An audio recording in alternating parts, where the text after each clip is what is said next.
Hello my friends, welcome back to another video. My name is Ian with Out of This World Reader, and today's video is going to be my November wrap-up. This month was just packed full of some large books. I don't even know like what my word count or page count of just the month was, but it was a ton. I think one book was almost 800 pages, actually two books are almost 800 pages, so that is a lot of pages. But this might actually be my last wrap-up. I've been considering switching to recent reads so I can kind of give you a little bit more info about it, and since I do a lot of vlogs on a lot of these books, I feel like it'd just be a lot quicker, so I don't know. But let me know what you think down below, because I do enjoy doing wrap-ups, but I feel like I'm doing a crime kind of coming on here and winging these wrap-ups, but maybe I'll just do like a shorter wrap-up because I do all the vlogs and everything and kind of give you just my brief thoughts. So I don't know, let me know down below. But without further ado, let's hop into every single book that I read this month.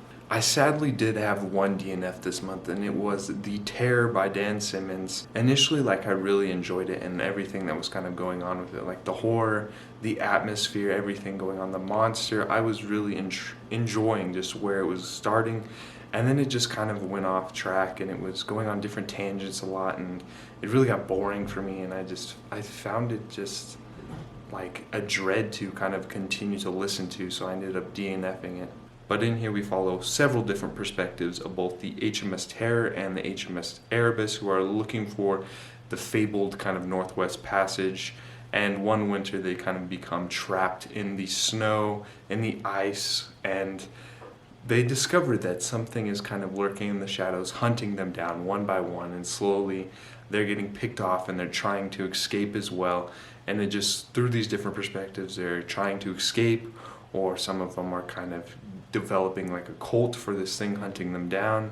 And it's just going, like, after like setting the plot, like, it just went on a lot of different tangents with these perspectives, and I just found it so boring, and I didn't care if they escaped or not at the end, so I ended up DNFing it. This next one might end up being my favorite book of the year, and it received 5 stars, and that is going to be Empire the Vampire by J. Kristoff. This was a new release this year, or this month. Yeah, I don't know what's going on this year, and I was really looking forward to it because I've heard a lot about J. Kristoff's kind of grim, dark fantasies, and I thought since I received this in a book box, I might as well just pick it up and start here, and I'm glad that I did. I loved following kind of Gabriel, who is this kind of morally gray kind of vampire hunter, and half a vampire himself, kind of going around telling his story to this historian and just kind of piecing together like how he changed and how he came to be and where he was now, hunting the Grail, growing, kind of training in the kind of Saint Michon as a silver saint, just everything about it, just Gabriel, and just how he included like morally gray kind of humor and everything. Like, I just enjoyed that. There's a lot of dark humor and kind of gore. The illustrations in here are absolutely outstanding as well. And I also, throughout like the whole 800 pages, I got connected to all these characters and just seeing them kind of find this found family with Gabriel as he went to the Silver Saints. He found family. It's a tongue twister there. As well as him going on this kind of search for the Grail in an older perspective. Like, I just got attached to all these characters, and just there was some points throughout. If you've read this, you've known that it was kind of heartbreaking for me at certain points, because just in the first book, like, I was already getting connected to characters and just seeing their growth. I just really enjoyed that. This is kind of split timelines, and I felt like at the end of each timeline, they kind of left off on like a little bit of cliffhanger, kind of urging you to continue to read, and I like had to continue to read because I had to know what happened at the end of that kind of timeline, and they would move into like a different timeline, and then that would leave off in a cliffhanger, and it just kept repeating. And speaking of cliffhangers, like, the end of this one left off on kind of a cliffhanger and setting it up for the rest of the trilogy, I believe. I'm not sure how many books are going to be in here, but I need to know like what is going to happen to Gabriel and his story and just everything going on with it, because it left me hanging there at the end. But in here we follow Gabriel, who is the last Silver Saint, and he's been captured for the murder of the Forever King, and he's being held in the prison, kind of waiting his execution. And I believe like the new leader of all the vampires is kind of instructed a historian to kind of get his account, Gabriel's account of his life as a Silver Saint, as well as his journey looking for the Grail. And the historian's kind of forcing Gabriel to tell his tale, and Gabriel is just going about it. And then, like I mentioned, it is split timeline, so you follow a younger Gabriel as he journeys through as a Silver Saint, and then a older Gabriel as he hunts for the Grail. But overall, I really enjoyed this and looking forward to the next in the series. But I did a whole reading vlog if you want to see more of my thoughts about this. The next book that I got to, I was hoping that it would improve in the second installment in this trilogy, and that was The Last Graduate by Naomi Novik, and I ended up giving this, I think, 3 stars. In the first one, you follow Elle as she begins her junior year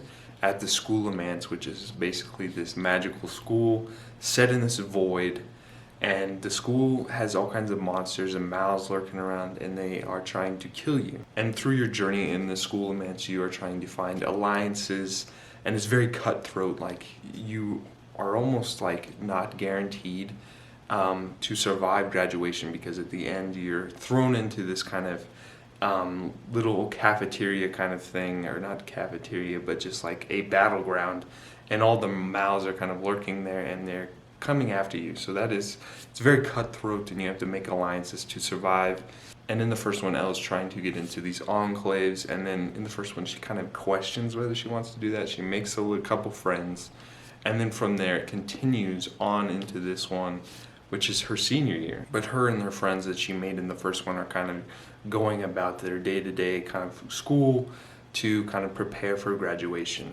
Similar to the first one, it was a lot of kind of random info dumping and world building just mixed in the random like points, or points that are kind of action-packed. Like, they'll be in the middle of a fight scene, and then all of a sudden Elle will just be like, I need to kind of give you a little past of my life, or explain a lot of information about this school or this monster. So that is what really I didn't like about both of these books.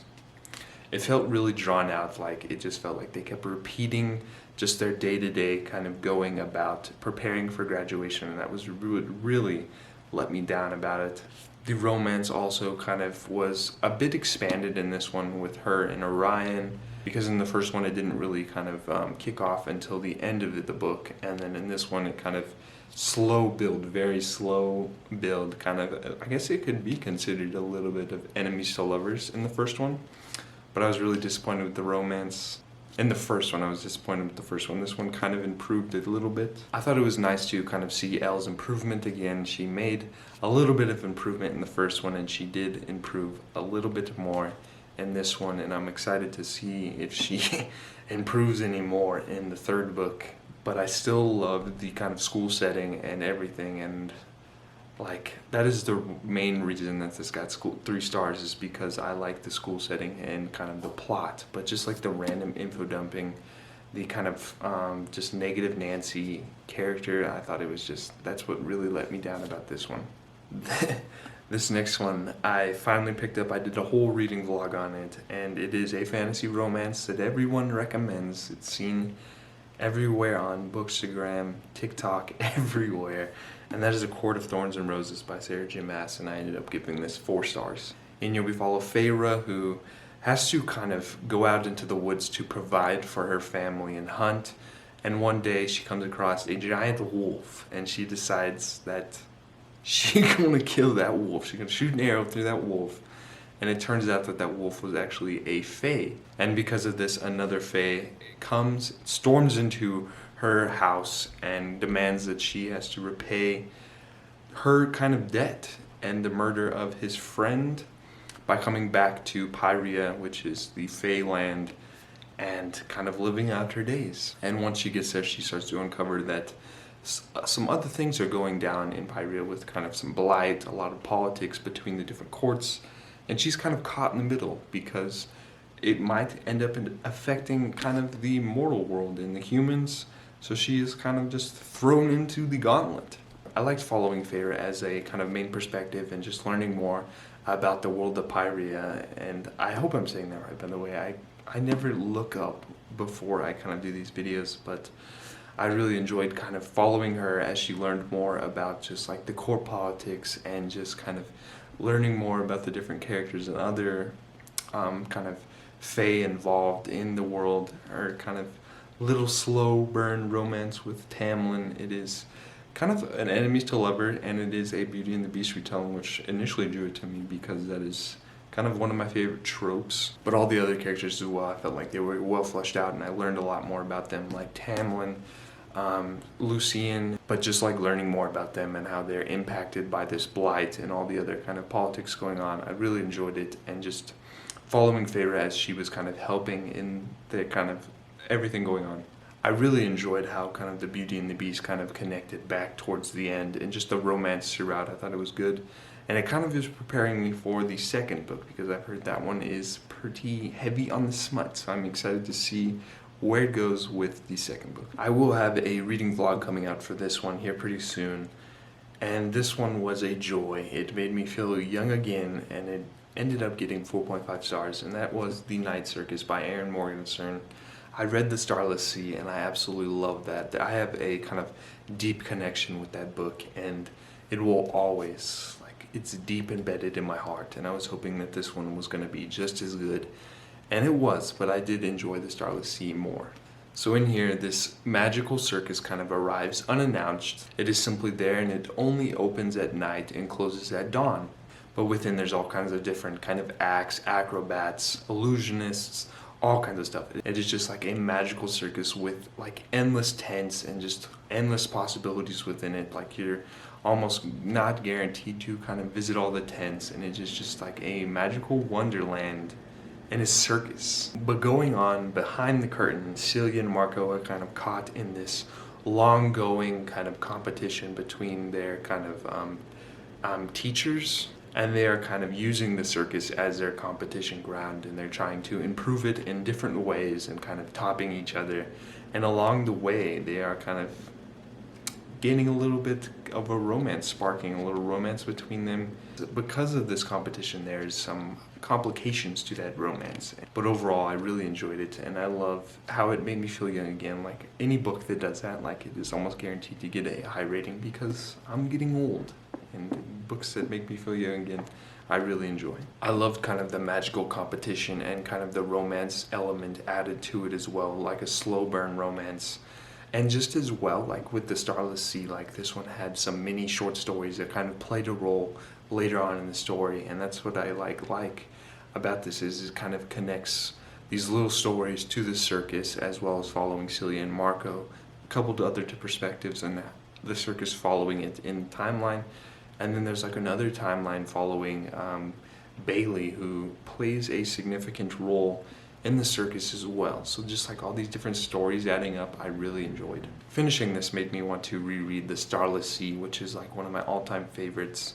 And I recently saw that this is supposed to get, or I don't think I saw it recently, but it's been in the kind of works for some time, that this is getting a movie adaptation by Lionsgate, I believe. So I don't know when that will come out, but I'm excited for it. Well, I finally did it. I finally finished the Harry Potter series. I picked up the Deathly Hallows this month, and it's broke my heart and repieced it together throughout this very long book. And it was sad to say goodbye to kind of just all these characters and just seeing them grow through like every book. Like I really wish that I had read this when I was growing up,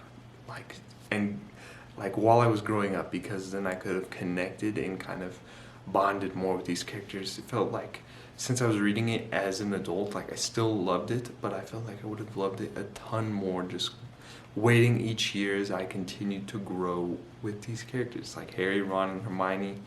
Like seeing all their growth and stuff. Like it was really special. But this is the final book, and it is the final battle between Voldemort and trying to take him down.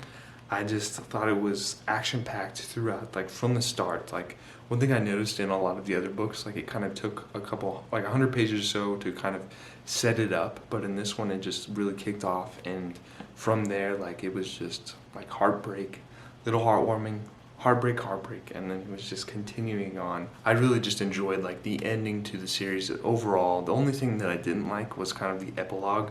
I was hoping to get more about kind of just the other characters as well, but I guess that kind of left it up for your own interpretation.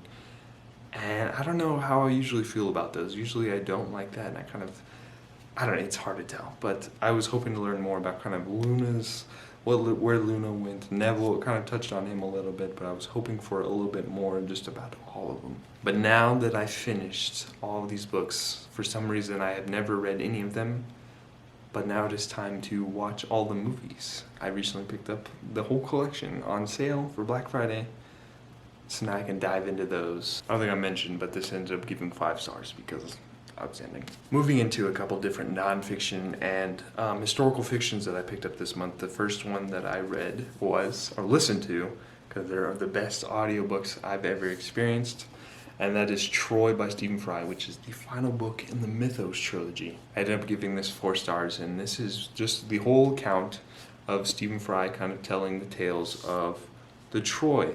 I've never read kind of the Iliad or the Odyssey, so I was hoping that this would kind of give me a little bit of background before I picked those up, and it did. Like, it made it entertaining and wanting to kind of continue to read like all of them. They're all like that. Like, he adds in humor. It's kind of like Rick Riordan. Like, if you like the Percy Jackson series, I would recommend listening to this as an adult, because this is kind of like the adult version of that.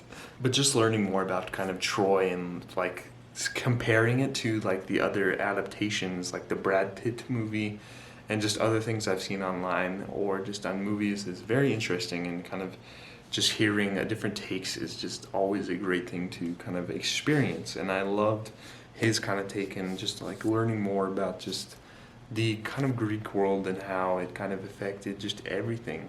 I honestly can say that I don't feel bad for Paris, because he ended up dying. And in the movie Brad Pitt with Orlando Bloom, like, I felt bad for him and kind of connected with him. But in here, like, I didn't. Like, I almost hated him because he was kind of really controlling of Helen and just like he killed his son. So I mean, like, I don't feel bad for his fate. But I loved all of these books. I would say that Mythos is probably my favorite, because that kind of covered all the different myths and the gods and goddesses and explaining them. So I think that one is my favorite. For nonfiction November, I picked up In the Heart of the Sea. I read this physically. Nonfiction physically. I know a lot of people do that, but it was rough when I read it physically. And I thought it would be best to kind of redo it and listen to the audiobook. I ended up giving this, I don't know, like, do a lot of people rank their nonfiction? I'm from now on, this is the first video, I'm not ranking nonfiction anymore, but in here you just follow the tragedy of the whale ship Essex, which was what inspired Moby Dick. These whale hunters are caught out in the middle of the sea, and this giant whale destroys their ship, and it just follows their account as they have to survive by eating each other. I thought the first part, like covering kind of the ship and the side, like survival, I thought that was really interesting. But then the ending was just like, it felt unnecessary, because it just covered a whole lot of other things that I felt and found boring. But I overall like enjoyed kind of connecting and listening to how it kind of connected to Moby Dick and just what inspired it and how it was kind of told around Nantucket and around the world. And it's actually crazy. The author of Moby Dick actually was on board another whale ship after the event with one of the, I think it's the first mate's son, and he was able to kind of tell the tale to the author of Moby Dick, and that's kind of what led him to write the story. But overall, I did enjoy listening to it a ton better rather than physically reading it. And the last book that I got to in the month of November was The Huntress by Kate Quinn. My sister's been kind of getting on me to read this for some time now, and I finally picked it up.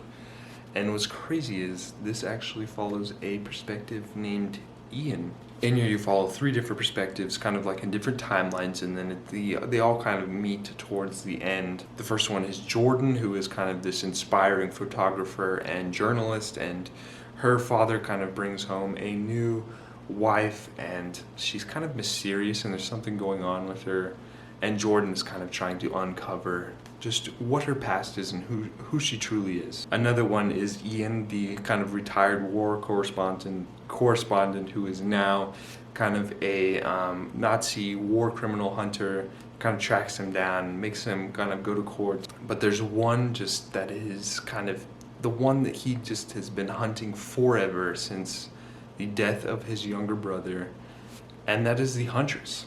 And the last one is Nina, who is part of the kind of Russian Red Air Force in the Night Bombers, also called like the Night Witches, and it just tells her account of her in the kind of Air Force and kind of going about that, and then it'll kind of connect back to the Huntress. Overall, I really enjoyed just Nina's perspectives the most. I felt like the others were kind of, like Jordan's was a bit boring, and Ian, it wasn't that bad. Like it was kind of, I just really enjoyed Nina's the most because it kind of covered just the war, and then the other two are after the war, so that's what I just enjoyed the most, I think. It started off really good and I liked where it was going, and then it just got really slow, and that's what really disappointed me about it, because I just liked how they were kind of hunting down this Huntress that is kind of this murderer, this brutal murderer that's kind of evaded capture and just going to court for some time, and I just enjoyed that initial setup, but then it just slowed down, and this is like a long book, and it felt like just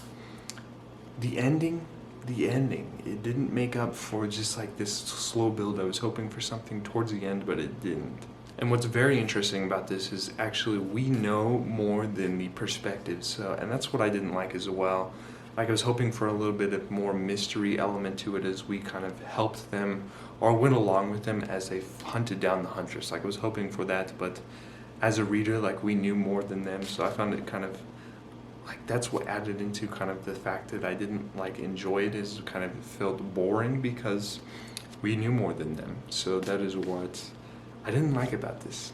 But overall, I'm really excited to check out more by the author because I've heard great things about her, and she's got a ton of other books on my backlist. But those are all the books that I picked up in the month of November. Just a ton of big books, and there was actually some great reads spread throughout it. But that is going to be all for today's video. What was your favorite book for the month of November, and what are your reading plans for the final month? Squeezing in anything before the end of the year? But I hope you all have a splendid day, and if you did enjoy this, please consider liking and subscribing so you never miss out on another adventure. But it is time to leave you with a message from Ellie, who first wishes you to have a splendid day, but she also says that adventure is out there. So I'll catch you next time. Bye.